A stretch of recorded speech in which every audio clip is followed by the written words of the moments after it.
Boys and girls, quick Civil War lesson as we wrap up the Civil War novel. Let's get started. What was the single bloodiest battle in the Civil War and who won? Antietam, first battle of Bull Run, second battle of Bull Run, Gettysburg, or Shiloh. And don't forget to pick north or south. For our last check-in question was, which was the first battle of the Civil War? It was the Battle of Fort Sumner, shown here in the picture. Our daily news. Last lesson I taught you about the election of 1816, how it threatened the Southerners' way of life because Lincoln did not support slavery. This Republican win in the presidency caused South Carolina to secede along with 6 other states. After the attack on Fort Sumner, 4 additional states would secede, making a total of 11. Today I'm going to briefly teach you about the fall of the Confederacy, study some major battles early on in the war, and the 2 turning points in the Civil War. Take the rest of the day to read and finish up your novel and packet. And tomorrow, final little Civil War lesson, and you'll catch up on your packet if needed. All right, I need you to open up a notes page. I have this posted in Schoology. Here's where you can find it, your chapter 15 and 16 folder. Click on this link. You do not have to make a copy. It is a Google assignment. Should look like this. Let's get started. All right, after the attack on Fort Sumner, remember, a Confederate victory, the Union came up with a plan, a 3-step plan to choke out, like an anaconda would, its prey, or the Confederacy. Step 1 is to create a naval blockade along the Atlantic Ocean in the Gulf of Mexico, stopping all shipping of goods, which would hurt their economy badly. Remember, they needed England to buy their cotton. The second step would be to split the Confederacy right down the Mississippi River right here, separating Arkansas, Texas, and Louisiana from the other 8 Confederate states. The third part of it is to attack Richmond, the capital of the South. Notice, boys and girls, how it is so very close to the north. It would be one of the last spots to fall. Pretty incredible. All right, the South was winning most of the early battles in the Civil War. The Battle of Bull Run was really, really famous for 2 reasons. Number 1, General Stonewall Jackson, a famous rebel or Southern leader, earns his nickname the Stonewall because he stands firm and he stands with his like his Stonewall, and his troops create the rebel yell. Here's a little clip of that.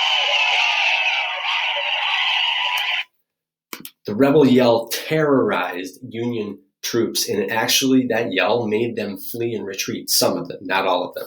Okay? It was that devastating and scary.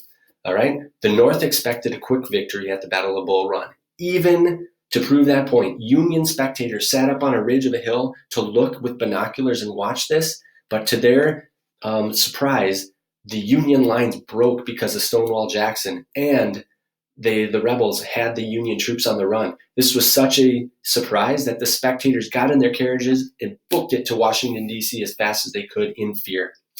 The second Battle of Bull Run was another Confederate victory about a year later on the same grounds.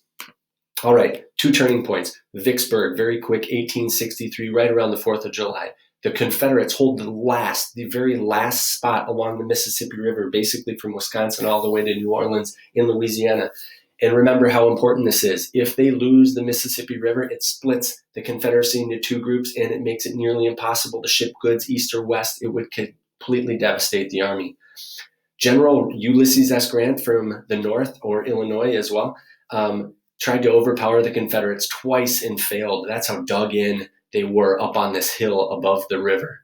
Okay? So there was only one option: starve out the city. The South held firm for over a month. They ate horses, dogs, and cattle when their food ran out. And at the very last resort, they ate rats and tree bark. They knew it was that important to hang on. But eventually, they had to surrender. And the Confederacy was split into 2, as you can see here in the map. Devastating for them. The major turning point in the war was the Battle of Gettysburg in southern Pennsylvania. At the same time, the Battle of Vicksburg was happening and Vicksburg was falling. Robert E. Lee takes the Northern Army of Virginia, 72,000 troops, and attacks the North. This is unheard of because almost all the battles are fought in the South. Okay?